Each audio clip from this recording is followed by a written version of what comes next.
നമസ്കാരം. എല്ലാവർക്കും പ്രാർത്ഥനാ തീർത്ഥത്തിന്റെ പുതിയൊരു വീഡിയോയിലേക്ക് സ്വാഗതം. ജീവിതത്തില് പലതരത്തിലുള്ള പ്രശ്നങ്ങൾ അഭിമുഖീകരിക്കുന്നവരായിരിക്കും നമ്മളിൽ പലരും. ഓരോരുത്തർക്കും വ്യത്യസ്തങ്ങളായിട്ടുള്ള ബുദ്ധിമുട്ടുകളായിരിക്കും. നമ്മുടെ ജീവിതത്തെ ബാധിക്കുന്ന തരത്തിലുള്ള പ്രശ്നങ്ങൾ വരുന്ന സമയത്ത് നമ്മൾ ഏറ്റവും ആദ്യം വിളിക്കുന്നത് ഭഗവാനെ തന്നെയായിരിക്കും. ശ്രീ ഗുരുവായൂരപ്പനിൽ വിശ്വസിക്കുന്ന ഒരാളാണ് നിങ്ങൾ എന്നുണ്ടെങ്കിൽ നിങ്ങളുടെ ജീവിതത്തിൽ നിങ്ങൾ നേരിട്ട് കൊണ്ടിരിക്കുന്ന പ്രശ്നങ്ങൾ, അത് എത്ര വലിയ പ്രശ്നങ്ങളോ ആയിക്കൊള്ളട്ടെ, അല്ലെങ്കിൽ നിങ്ങൾ നേടിയെടുക്കാൻ ആഗ്രഹിക്കുന്ന ആ ഒരു കാര്യം എത്ര വലിയ കാര്യവും ആയിക്കൊള്ളട്ടെ, ഭഗവാൻ നിങ്ങളുടെ കൂടെ നിൽക്കും. അതിനായിട്ട് നിങ്ങൾ ചെയ്യേണ്ട ഒരു വഴിപാടിനെ കുറിച്ചാണ് ഇന്നത്തെ വീഡിയോയിൽ ഞാൻ പറയുന്നത്. ഈ ഒരൊറ്റ കാര്യം നിങ്ങൾ ചെയ്തു കഴിഞ്ഞാൽ നിങ്ങളുടെ ജീവിതത്തിൽ നിങ്ങൾ അനുഭവിച്ചു കൊണ്ടിരിക്കുന്ന എല്ലാ തരത്തിലുള്ള ബുദ്ധിമുട്ടുകളും, എല്ലാ തരത്തിലുള്ള പ്രശ്നങ്ങളും, എല്ലാ തടസ്സങ്ങളും ഇല്ലാതാവുകയും നിങ്ങൾ എന്താണോ ആഗ്രഹിക്കുന്നത് അതുപോലുള്ള ഒരു ജീവിതം നിങ്ങളെ തേടി വരികയും ചെയ്യും. അപ്പോൾ എന്താണ് നിങ്ങൾ ചെയ്യേണ്ടത്, എങ്ങനെയാണ് ചെയ്യേണ്ടത് എന്നതിനെ കുറിച്ച് ഡീറ്റെയിൽഡ് ആയിട്ട് ഇന്നത്തെ വീഡിയോയിൽ നോക്കാം. വീഡിയോയിലേക്ക് കടക്കുന്നതിന് മുന്നേ നിങ്ങൾ പുതിയതായിട്ടാണ് എൻ്റെ ചാനൽ കാണുന്നത് എന്നുണ്ടെങ്കിൽ ദയവേദി ചാനൽ ഒന്ന് സബ്സ്ക്രൈബ് ചെയ്യുക. തൊട്ടടുത്ത് തന്നെ ഒരു കുഞ്ഞു ബെല്ലൈക്കൺ ഉണ്ട്, അതോടൊന്ന് പ്രസ് ചെയ്യുക. അതില് ഓൾ എന്നുള്ള ഓപ്ഷൻ സെലക്ട് ചെയ്ത് കഴിഞ്ഞാല് എൻ്റെ എല്ലാ വീഡിയോസിനും നിങ്ങൾക്ക് നോട്ടിഫിക്കേഷൻ കിട്ടുന്നതായിരിക്കും. നമുക്കറിയാം, ഗുരുവായൂരപ്പനെ വിശ്വസിക്കുന്ന ഓരോരുത്തരെയും ഭഗവാൻ രക്ഷിക്കും. അത് എത്ര വലിയ ആപത്തിലായാലും, അതുപോലെ തന്നെ എത്ര വലിയ ദുഃഖങ്ങളിലായാലും, ചില പരീക്ഷണങ്ങൾ നേരിടേണ്ടി വന്നു കഴിഞ്ഞാലും ഭഗവാൻ അതിൽ നിന്നെല്ലാം തന്നെ അവരെ കൈപിടിച്ചുയർത്തും. ഇന്ന് ഞാൻ പറയുന്നത്, നമ്മുടെ ജീവിതത്തിൽ നമ്മൾ നേരിടുന്ന പ്രശ്നങ്ങൾ, ചെറുതോ വലുതോ ആയിട്ടുള്ള പ്രശ്നങ്ങൾ ഉണ്ടാവാം. ഓരോരുത്തർക്കും അവരവരുടേതായിട്ടുള്ള പ്രശ്നങ്ങളാണ് അല്ലെ. ഒരു വീട് വയ്ക്കണം എന്ന് ആഗ്രഹിക്കുന്നവരുണ്ടാവും, അല്ലെങ്കിൽ അതുപോലെ തന്നെ ഏതെങ്കിലും തരത്തിലുള്ള രോഗദുരിതങ്ങളുമായിട്ട് ബുദ്ധിമുട്ടുന്ന ആളുകൾ ഉണ്ടാവാം. ഒരു കുഞ്ഞ് ഉണ്ടാവാൻ വേണ്ടി പ്രാർത്ഥിക്കുന്ന ആളുകൾ ഉണ്ടാവാം. അതുപോലെ തന്നെ നിങ്ങളുടെ ഒരുപാട് ആഗ്രഹങ്ങൾ മാറ്റി വയ്ക്കേണ്ടതായിട്ട് വന്നിട്ടുണ്ടാവാം. സാമ്പത്തികപരമായിട്ടുള്ള പ്രശ്നങ്ങൾ, കടബാധ്യതകള് തുടങ്ങി നിങ്ങളുടെ ജീവിതത്തിൽ നിങ്ങൾ നേരിടുന്ന പ്രശ്നം എന്താണോ ആ ഒരു പ്രശ്നം, അത് എത്ര വലിയ ബുദ്ധിമുട്ടുകളായാലും തന്നെയോ അത് ഇല്ലാതാവാനായിട്ട്, അല്ലെങ്കിൽ അതിനെ മറികടക്കാനായിട്ട് നിങ്ങളെ ഭഗവാൻ സഹായിക്കും. അതിനായിട്ട് നിങ്ങൾ ചെയ്യേണ്ടത് അടിപ്രദക്ഷിണം നടത്തുക എന്നുള്ളതാണ്. ഗുരുവായൂർ ക്ഷേത്രത്തില് 21 അടിപ്രദക്ഷിണം നടത്തി കഴിഞ്ഞാല് നിങ്ങളുടെ ജീവിതത്തിൽ നിങ്ങൾ ആഗ്രഹിക്കുന്ന ഏത് കാര്യവും നേടിയെടുക്കാനായിട്ട് സാധിക്കും. എന്നാൽ ഈ ഒരു അടിപ്രദക്ഷിണം നടത്തുന്നതിന് മുന്നേ ആയിട്ട് നിങ്ങൾ പാലിക്കേണ്ട കുറച്ച് കാര്യങ്ങൾ കൂടിയുണ്ട്. കൃത്യമായിട്ടുള്ള ചിട്ടയോടുകൂടി ഈ ഒരു കാര്യം നിങ്ങൾ ചെയ്തു കഴിഞ്ഞാൽ, ഞാൻ പറഞ്ഞതുപോലെ തന്നെ നിങ്ങളുടെ ഏത് വലിയ ആഗ്രഹമായാലും, എത്ര വലിയ തടസ്സങ്ങളായാലും ബുദ്ധിമുട്ടുകളായാലും അതിനെയൊക്കെയും നിങ്ങൾക്ക് മറികടന്ന് നിങ്ങളുടെ ആ ഒരു ലക്ഷ്യത്തിലേക്ക് എത്തിച്ചേരാൻ, അല്ലെങ്കിൽ വിജയത്തിലേക്ക് എത്തിച്ചേരാൻ സാധിക്കും. അപ്പോൾ എന്താണ് നിങ്ങൾ ചെയ്യേണ്ടത്? ആദ്യം തന്നെ നിങ്ങൾ നേരിടുന്ന ആ ഒരു പ്രശ്നം, അല്ലെങ്കിൽ ആ ഒരു ബുദ്ധിമുട്ട്, നിങ്ങളുടെ ജീവിതത്തിൽ വന്നുകൊണ്ടിരിക്കുന്ന തടസ്സം, അല്ലെങ്കിൽ നിങ്ങളുടെ ആഗ്രഹം, അത് എന്താണ് എന്നുള്ളത് നിങ്ങൾ മനസ്സിൽ കാണുക. ഒരു കുട്ടി ഉണ്ടാകണം എന്നുള്ളതാണ് നിങ്ങളുടെ ആഗ്രഹം എന്നുണ്ടെങ്കിൽ അതിനായിട്ടാണ് നിങ്ങൾ ഭഗവാനോട് പ്രാർത്ഥിക്കേണ്ടത്. ഒരു വീട് വയ്ക്കണം, അതിനുള്ള തടസ്സങ്ങളാണ് നിങ്ങൾ നേരിടുന്നത് എന്നുണ്ടെങ്കിൽ അതിനു വേണ്ടിയിട്ടാണ് നിങ്ങൾ പ്രാർത്ഥിക്കേണ്ടത്. അപ്പോൾ നിങ്ങളുടെ ആഗ്രഹം എന്താണോ ആ ഒരു ആഗ്രഹം നിങ്ങൾ മനസ്സിൽ ഉറപ്പിക്കുക. ഒരുപാട് കാര്യങ്ങൾ ഒരു സമയം തന്നെ ചിന്തിക്കാതെ ഒരു കാര്യത്തിന് വേണ്ടിയിട്ട് മാത്രം നിങ്ങൾ ഈ ഒരു വഴിപാട് നേർച്ചയായിട്ട് പറയുക. എന്താണ് നിങ്ങൾ ചെയ്യേണ്ടത്? നിങ്ങൾ ഒരു വ്യാഴാഴ്ച ദിവസം രാവിലെ എഴുന്നേറ്റ് കുളിച്ച് ശരീരശുദ്ധി വരുത്തിയ ശേഷം നിങ്ങളുടെ കയ്യിൽ ശ്രീകൃഷ്ണ ഭഗവാന്റെ ചിത്രങ്ങളോ വിഗ്രഹങ്ങളോ, വിഷ്ണു ഭഗവാന്റെ ചിത്രങ്ങളോ വിഗ്രഹങ്ങളോ, അങ്ങനെ എന്തെങ്കിലും ഒരു ചിത്രത്തിന് മുന്നിലായിട്ട് ഒരു നെയ്ദീപം തെളിയിച്ചു വയ്ക്കുക. സാധിക്കുന്നവര് ബ്രഹ്മ മുഹൂർത്തത്തിൽ തന്നെ എഴുന്നേറ്റ് ഈ ഒരു കാര്യം ചെയ്യുക. ഇനി ഏതെങ്കിലും സാഹചര്യവശാല് നിങ്ങൾക്ക് ബ്രഹ്മ മുഹൂർത്തത്തിൽ എഴുന്നേൽക്കാൻ സാധിക്കുന്നില്ല എന്നുണ്ടെങ്കിൽ സൂര്യോദയത്തിന് മുന്നേ ആയിട്ട് എഴുന്നേറ്റ് ശരീരശുദ്ധി വരുത്തി ഈ ഒരു കാര്യം ചെയ്യുക. ഭഗവാന് നിങ്ങൾക്ക് പൂക്കൾ സമർപ്പിക്കാം. ശേഷം നിങ്ങളുടെ മനസ്സിലെ ആ ഒരു ആഗ്രഹം നിങ്ങൾ പ്രാർത്ഥിക്കണം. എന്താണോ നിങ്ങളുടെ ആഗ്രഹം, അല്ലെങ്കിൽ നിങ്ങളുടെ ജീവിതത്തിൽ ഏതെങ്കിലും തടസ്സങ്ങൾ ഇല്ലായ്മ ചെയ്യാനാണ് എന്നുണ്ടെങ്കിൽ അത് ഭഗവാനോട് പ്രാർത്ഥിക്കുക. അല്ലെങ്കിൽ നിങ്ങൾക്ക് എന്തെങ്കിലും തരത്തിലുള്ള ബുദ്ധിമുട്ടുകൾ നിങ്ങൾ നേരിടുന്നുണ്ട്, അതാണ് നിങ്ങൾക്ക് ഭഗവാനോട് പ്രാർത്ഥിക്കാനുള്ളത്. കടബാധ്യതയാണ്, അതിൽ നിന്ന് മുക്തി നേടാനാണ് നിങ്ങൾ ഭഗവാനോട് പ്രാർത്ഥിക്കുന്നത്. അങ്ങനെ എന്താണോ നിങ്ങൾക്ക് വേണ്ടത് അത് നിങ്ങൾ ഭഗവാന്റെ മുന്നിൽ ഇരുന്നു കൊണ്ട് പ്രാർത്ഥിക്കുക. പ്രത്യേകം ശ്രദ്ധിക്കുക, വെറും തറയിൽ ഇരിക്കാനായിട്ട് പാടില്ല. ഒരു പൂജാമേറ്റിലോ അല്ലെങ്കിൽ ഒരു പലകയിലോ ഇരുന്നു കൊണ്ട് ഈ ഒരു കാര്യം ഭഗവാനോട് നിങ്ങൾ പ്രാർത്ഥിക്കുക. ഒപ്പം തന്നെ 108 തവണ ഓം നമോ നാരായണായ മന്ത്രം ജപിക്കുക. വീണ്ടും ഭഗവാനോട് നിങ്ങളുടെ ആ ഒരു ആവശ്യം അല്ലെങ്കിൽ ആ ഒരു ആഗ്രഹം പറയുക. അതിനുശേഷം നിങ്ങൾ ചെയ്യേണ്ട കാര്യം, 1 രൂപയുടെ ഒരു നാണയം നിങ്ങളുടെ കയ്യിലെടുക്കുക. ആ നാണയം കയ്യിലെടുത്തുകൊണ്ട് നിങ്ങൾ ഭഗവാനോട് പ്രാർത്ഥിക്കുക. എന്താണ് പ്രാർത്ഥിക്കേണ്ടത് എന്ന് വെച്ച് കഴിഞ്ഞാൽ, ഭഗവാനോട് ആ നാണയം കയ്യിൽ പിടിച്ചുകൊണ്ട് പറയുക, ഭഗവാനെ, എനിക്ക് ഇങ്ങനെയൊരു ആഗ്രഹമുണ്ട്, അല്ലെങ്കിൽ ഇങ്ങനെയൊരു ബുദ്ധിമുട്ട് ഞാൻ നേരിടുന്നുണ്ട്. അതിൽ നിന്ന് എന്നെ കരകയറ്റി കഴിഞ്ഞാൽ, ഞാൻ ആഗ്രഹിക്കുന്ന ആ ഒരു ലക്ഷ്യത്തിൽ എന്നെ എത്തിച്ചു കഴിഞ്ഞാൽ 21 അടിപ്രദക്ഷിണം ഞാൻ ഗുരുവായൂർ ക്ഷേത്രത്തിൽ വന്ന് ചെയ്തു കൊള്ളാം. ഈ ഒരു കാര്യം പറഞ്ഞതിന് ശേഷം നിങ്ങൾ കയ്യിൽ പിടിച്ചിരിക്കുന്ന ആ ഒരു 1 രൂപയുടെ നാണയം നിങ്ങളുടെ തലയ്ക്ക് മുകളിലായിട്ട് 3 തവണ ഒഴിയുക.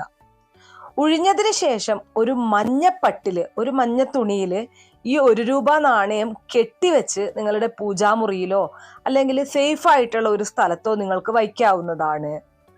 നിങ്ങൾ മഞ്ഞ തുണി എടുക്കുന്ന സമയത്ത് പ്രത്യേകം ശ്രദ്ധിക്കുക, ഒരല്പം വലുപ്പത്തിലുള്ള തുണി തന്നെ എടുക്കാനായിട്ട് ശ്രമിക്കണം. കാരണം നമ്മളിത് 1ാമത്തെ ദിവസം ചെയ്യുന്ന കാര്യമാണ്. 2ാമത്തെ ദിവസം വീണ്ടും ഈ സെയിം കാര്യം തന്നെ റിപ്പീറ്റ് ചെയ്യേണ്ടതായിട്ടുണ്ട്. അതായത് 2ാമത്തെ ദിവസവും രാവിലെ എഴുന്നേൽക്കുന്നു, കുളിച്ച് ശരീരശുദ്ധി വരുത്തി ഈ പറഞ്ഞതുപോലെ തന്നെ നെയ്ദീപം ഭഗവാന്റെ മുന്നിൽ തെളിയിച്ചു വെച്ച് 1 രൂപ നാണയം എടുത്ത് തലയ്ക്കുഴിഞ്ഞ് വീണ്ടും നമ്മൾ ഈ പറഞ്ഞതുപോലെ തന്നെ ഈ ഒരു തുണിയിലേക്ക് തന്നെ ആ 1 രൂപ നാണയം വയ്ക്കണം. അപ്പോൾ 2ാമത്തെ ദിവസം ആകുന്ന സമയത്ത് 2 കോയിന് വരും.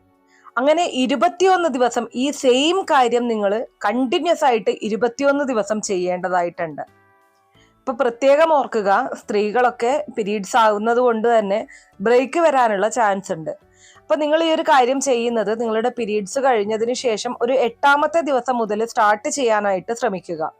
അപ്പൊ അങ്ങനെ വരുന്ന സമയത്ത് തുടർച്ചയായിട്ട് 21 ദിവസം നിങ്ങൾക്ക് കണ്ടിന്യൂസ് ആയിട്ട് ചെയ്യാനായിട്ട് സാധിക്കും. അപ്പോൾ ഒരാൾ തന്നെ ഇത് ചെയ്തിരിക്കണം. വീട്ടിലുള്ള മറ്റുള്ളവർക്ക് ചെയ്യാമോ എന്ന് പലരും ചോദിക്കും. ഇനി അതുകൊണ്ടാണ് എടുത്തു പറയുന്നത്, നിങ്ങളാണ് നിങ്ങളുടെ ആഗ്രഹത്തിനായിട്ടാണ് ചെയ്യുന്നത് എന്നുണ്ടെങ്കിൽ നിങ്ങൾ തന്നെ അത് കണ്ടിന്യൂസ് 21 ദിവസം ചെയ്തിരിക്കണം. ഇനി മറ്റുള്ള വീടുകളിൽ പോയി ചെയ്യാമോ, അല്ലെങ്കിൽ എമർജൻസി ആയിട്ട് മറ്റൊരു സ്ഥലത്തേക്ക് പോകേണ്ടി വന്നോ അവിടെ വെച്ച് ചെയ്യാമോ എന്നൊക്കെ പല കാര്യങ്ങൾ പറയുന്ന സമയത്തും പലരും ചോദിക്കാറുണ്ട്. എനിക്ക് നിങ്ങളോട് പറയാനുള്ളത്, നിങ്ങൾ ഒരു സ്ഥലത്ത് ഇരുന്നു കൊണ്ട് തന്നെ ചെയ്യുന്നതായിരിക്കും ഏറ്റവും ഉത്തമം. അപ്പൊ ഈ കാര്യങ്ങൾ നിങ്ങളുടെ സൗകര്യപ്രദമായിട്ടുള്ള ദിവസങ്ങൾ തിരഞ്ഞെടുത്ത് ചെയ്യുക എന്നുള്ളതാണ്. 21 ദിവസത്തെ കാര്യമേ ഉള്ളൂ. ഈ 21 ദിവസം തുടർച്ചയായിട്ട് ഈ ഒരു കാര്യം നിങ്ങൾ ചെയ്തതിന് ശേഷം 21ാമത്തെ ദിവസം 21 കോയിൻ ആവുമല്ലോ. ശേഷം ആ ഒരു മഞ്ഞപ്പട്ട് ശരിയായിട്ട് കെട്ടി, ആ ഒരു കിഴി കൃത്യമായിട്ട് കെട്ടി നിങ്ങൾ സേഫ് ആയിട്ടുള്ള ഒരു സ്ഥലത്തേക്ക് മാറ്റി വയ്ക്കുക. പിന്നെ നമ്മൾ ആ ഒരു കിഴി എടുക്കുന്നത് നമ്മുടെ ആഗ്രഹം നടന്നതിന് ശേഷം മാത്രമാണ്. അപ്പൊ അത്രയും ഭദ്രമായിട്ടുള്ള രീതിയിൽ അത് വയ്ക്കാനായിട്ട് ശ്രമിക്കണം. അപ്പൊ നമ്മൾ 21 ദിവസം ചെയ്തു കഴിഞ്ഞു, ഈ കാര്യങ്ങളൊക്കെ ചെയ്തു. ഇനി നമ്മുടെ ആഗ്രഹം നേടിയെടുത്തു കഴിഞ്ഞാൽ, അല്ലെങ്കിൽ ആ ഒരു ആഗ്രഹം ഭഗവാൻ നടത്തി തന്നു കഴിഞ്ഞാൽ, അതിന് നമ്മുടെ കൂടെ നിന്ന് കഴിഞ്ഞാൽ, നമുക്കത് ആ ഒരു നമ്മളെ ലക്ഷ്യത്തിലേക്ക് എത്തിച്ചേരുന്ന ആ ഒരു ദിവസം, അതിന്റെ പിറ്റേ ദിവസം രാവിലെ ഈ പറഞ്ഞതുപോലെ തന്നെ നിങ്ങൾ വീണ്ടും ഭഗവാന്റെ മുന്നിൽ നെയ്ദീപം തെളിയിച്ചു വെച്ച് ഇരുന്നു കൊണ്ട് പ്രാർത്ഥിക്കണം. ആ സമയത്ത് നിങ്ങളുടെ കയ്യിൽ നിങ്ങൾ ഉഴിഞ്ഞ് മാറ്റി വെച്ചിരിക്കുന്ന ആ കോയിനിന്റെ കിഴി ഉണ്ടല്ലോ, അത് പിടിക്കണം. ആ കിഴി കയ്യിൽ പിടിച്ചുകൊണ്ട് ആദ്യം തന്നെ 108 തവണ ഓം നമോ നാരായണായ മന്ത്രം ജപിക്കുക. ശേഷം ഭഗവാനോട് നന്ദി പറയുക. എൻ്റെ ലക്ഷ്യത്തിലേക്ക് എന്നെ എത്തിക്കാൻ സഹായിച്ചതിന്, എൻ്റെ ബുദ്ധിമുട്ടുകളും തടസ്സങ്ങളും മാറ്റി തന്നതിന്, ജീവിതത്തിലേക്ക് സന്തോഷം കൊണ്ടുതന്നതിന്, ആഗ്രഹം നിറവേറ്റിയതിന് ഭഗവാനോട് നന്ദി പറഞ്ഞുകൊണ്ട് ആ കിഴി കയ്യിൽ പിടിച്ചുകൊണ്ട് 2 കൈകളും കൂപ്പി പ്രാർത്ഥിക്കുക. അതോടൊപ്പം തന്നെ ഭഗവാനോട് നിങ്ങൾ പറയുക, ഭഗവാനെ, എനിക്ക് ഈ ഒരു ആഗ്രഹം നേടിത്തന്നു കഴിഞ്ഞാൽ ഗുരുവായൂർ ക്ഷേത്രത്തിൽ 21 ഒറ്റയടി പ്രദക്ഷിണം നടത്താമെന്ന് നേർച്ചയുണ്ടായിരുന്നു. ആ നേർച്ച ഞാൻ ഇന്ന കാലയളവിനുള്ളിൽ ചെയ്തു തീർക്കാം. ചില ഘട്ടങ്ങളിൽ നമുക്ക് വിചാരിച്ചത്ര എളുപ്പത്തിൽ ആ ഒരു വഴിപാട് നടത്താനായിട്ട് സാധിച്ചു എന്ന് വരില്ല. ചില ആളുകൾക്ക് കുറച്ച് സമയം വേണ്ടി വരാം. ചില ആളുകൾ വിദേശത്തൊക്കെയാണ് എന്നുണ്ടെങ്കിൽ ലീവിന് നാട്ടിൽ വരുന്ന സമയത്ത് മാത്രമേ ഈ ഒരു കാര്യം ചെയ്യാനായിട്ട് സാധിക്കുള്ളൂ. അപ്പൊ നിങ്ങൾക്ക് ആ ഒരു കാര്യം ഭഗവാനെ അറിയിക്കാം. ഭഗവാനെ, ഇത്ര കാലത്തിനുള്ളിൽ, ഇത്ര നാൾക്കുള്ളിലായിട്ട് ഞാൻ ഈ ഒരു നേർച്ച തീർക്കുന്നതായിരിക്കും, നേർച്ച നടത്തുന്നതായിരിക്കും. ഇങ്ങനെ ഭഗവാനോട് പ്രാർത്ഥിച്ച ശേഷം ആ ഒരു കോയിനിന്റെ കിഴി വൃത്തിയും ശുദ്ധിയുമുള്ള ഒരു സ്ഥലത്ത്, മറ്റാരും തൊടാത്ത ഒരു സ്ഥലത്ത്, കാണാത്ത ഒരു സ്ഥലത്ത് സൂക്ഷിക്കുക. ഒരു കാരണവശാലും നമ്മൾ പീരീഡ്സ് ആവുന്ന ടൈമിലോ അതുപോലെ തന്നെ ഏതെങ്കിലും തരത്തിലുള്ള മത്സ്യമാംസാദികൾ കഴിച്ചിരിക്കുന്ന സമയത്തോ അങ്ങനെയുള്ള അശുദ്ധികളുള്ള സമയത്തൊന്നും തന്നെ ഈ ഒരു കിഴി സ്പർശിക്കാനായിട്ട് പാടില്ല. ശേഷം നമുക്ക് എപ്പോഴാണോ സാധിക്കുന്നത് ആ ഒരു ദിവസം നമ്മൾ ഗുരുവായൂർ ക്ഷേത്രത്തിൽ പോയിട്ട് ഈ പറഞ്ഞതുപോലെ അടിപ്രദക്ഷിണം നടത്തണം. അടിപ്രദക്ഷിണം നടത്തുന്ന സമയത്ത് നിങ്ങൾ ശ്രദ്ധിക്കേണ്ട കാര്യം, നട തുറന്നിരിക്കുന്ന സമയത്ത് വേണം നിങ്ങൾ അടിപ്രദക്ഷിണം തുടങ്ങാനായിട്ട്, തുടക്കം കുറിക്കാനായിട്ട്. അതായത് ഗുരുവായൂർ ക്ഷേത്രത്തിൽ നമുക്ക് എല്ലാവർക്കും അറിയാം, ഓരോ പൂജകൾക്കിടയിലും ഇങ്ങനെ നടയടക്കുന്ന ഒരു സമ്പ്രദായമുണ്ട്. അപ്പൊ ഇടയ്ക്കിടെ നടയടക്കും. എല്ലാ ടൈമും നട തുറന്നിരിക്കുന്ന ഒരു ക്ഷേത്രമല്ല അത്. അപ്പൊ നമുക്ക് ഈ ഒരു 21 തവണ നമ്മൾ പ്രദക്ഷിണം ചെയ്യുന്ന സമയത്തും ഈ പറഞ്ഞതുപോലെ നട തുറന്നിരിക്കണമെന്നില്ല. എന്നിരുന്നാലും നമ്മൾ അതിന് തുടക്കം കുറിക്കുന്ന ആ ഒരു സമയമുണ്ടല്ലോ, ആ ഒരു സമയത്ത് നട തുറന്നിരിക്കുന്ന സമയത്ത് തന്നെ ആ ഒരു അടിപ്രദക്ഷിണം തുടങ്ങാനായിട്ട് ശ്രദ്ധിക്കുക. അതായത് നട തുറന്നിരിക്കുന്ന ആ ഒരു സമയത്ത് നമ്മൾ ചുറ്റമ്പലത്തിലാണ് അടിപ്രദക്ഷിണം നടത്തുന്നത്. ഒരിക്കലും നാലമ്പലത്തിനുള്ളിലല്ല, ചുറ്റമ്പലത്തിലാണ് അടിപ്രദക്ഷിണം നടത്തുന്നത്. അപ്പോൾ അടിപ്രദക്ഷിണം തുടങ്ങുന്നതിന് മുന്നേ ആയിട്ട് നമ്മൾ ആ മെയിൻ ശ്രീകോവിലിന് നേരെ വരുന്ന ആ കൊടിമരത്തിന്റെ ചുവട്ടിലായിട്ട് നിന്നുകൊണ്ട് ഭഗവാനെ പ്രാർത്ഥിക്കുക, ഭഗവാനെ നന്ദി പറയുക. ഈ ലക്ഷ്യത്തിലേക്ക് എത്തിച്ചതിനും അതുപോലെ തന്നെ നേട്ടങ്ങൾ ഉണ്ടാക്കി തന്നതിനും സന്തോഷം ജീവിതത്തിലേക്ക് കൊണ്ടുതന്നതിനും ഒക്കെ ഭഗവാനോട് നന്ദി പറഞ്ഞുകൊണ്ട് ആദ്യത്തെ പ്രദക്ഷിണം നടത്തുക.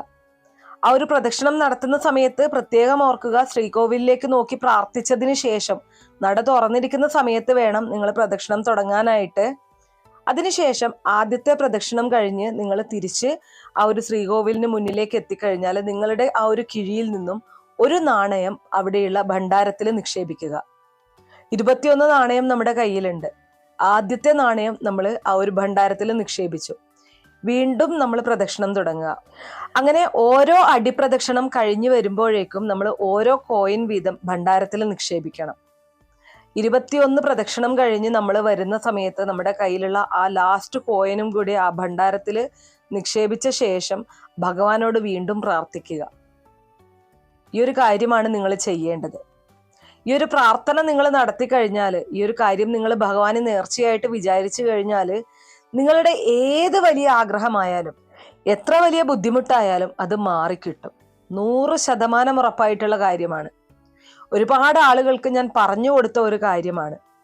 എത്ര വലിയ കടങ്ങൾ ഉണ്ടായിക്കൊള്ളട്ടെ, ഏത് തരത്തിലുള്ള ബുദ്ധിമുട്ടുകൾ ഉണ്ടായിക്കൊള്ളട്ടെ, അതൊക്കെയും ഇല്ലാതാക്കാൻ നിങ്ങൾ ഈ ഒരു കാര്യം ചെയ്താൽ മാത്രം മതിയാകും.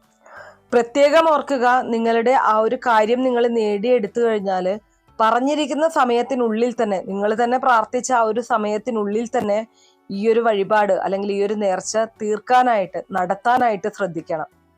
ഒരു കാരണവശാലും മറന്നു പോകാനായിട്ടോ അല്ലെങ്കിൽ നെഗ്ലക്റ്റ് ചെയ്യാനായിട്ടോ പാടില്ല. അങ്ങനെ ചെയ്തു കഴിഞ്ഞാൽ ഭഗവാൻ അത് ഓർമ്മിപ്പിക്കും. ആ ഓർമ്മിപ്പിക്കുന്നത് ചിലപ്പോൾ ചെറിയ ബുദ്ധിമുട്ടുകൾ തന്നുകൊണ്ടായിരിക്കാം. അപ്പോൾ അതുകൊണ്ട് തന്നെ ഭഗവാനെ പരീക്ഷിക്കാനായിട്ട് ആരും നിൽക്കരുത്. ജീവിതത്തിലുള്ള എല്ലാ ദുഃഖ ദുരിതങ്ങളും ഇല്ലാതാക്കാനായിട്ട്, നിങ്ങളുടെ ആഗ്രഹം നേടിയെടുക്കാനായിട്ട് ഈ ഒരൊറ്റ കാര്യം നിങ്ങൾ ചെയ്തോളൂ. വലിയ വലിയ മാറ്റങ്ങൾ തന്നെ ഉണ്ടാവും. അത് ഉറപ്പായിട്ടുള്ള കാര്യമാണ്. അപ്പൊ ഇത്രയുള്ള ഇന്നത്തെ വീഡിയോ കുറച്ചു പേർക്കെങ്കിലും ഉപകാരപ്രദമായി കാണും എന്ന് വിശ്വസിക്കുന്നു. ഇതുപോലുള്ള അറിവുകൾക്കായിട്ട് നമ്മുടെ ഈ ചാനൽ ഒന്ന് സബ്സ്ക്രൈബ് ചെയ്യുക. വീഡിയോ ഇഷ്ടമാണെങ്കിൽ ലൈക്ക് ചെയ്യാനും ഷെയർ ചെയ്ത് മറ്റുള്ളവരിലേക്ക് എത്തിക്കാനും മറക്കരുത്. നിങ്ങൾക്ക് ഏതെങ്കിലും തരത്തിലുള്ള സംശയങ്ങളോ അഭിപ്രായങ്ങളോ നിർദ്ദേശങ്ങളോ ഇനി ഏതെങ്കിലും കാര്യങ്ങളെക്കുറിച്ച് അറിയാനുള്ള താല്പര്യമോ ഉണ്ടെങ്കിൽ തീർച്ചയായിട്ടും കമന്റ് ബോക്സ് വഴി അറിയിക്കാവുന്നതാണ്. നന്ദി.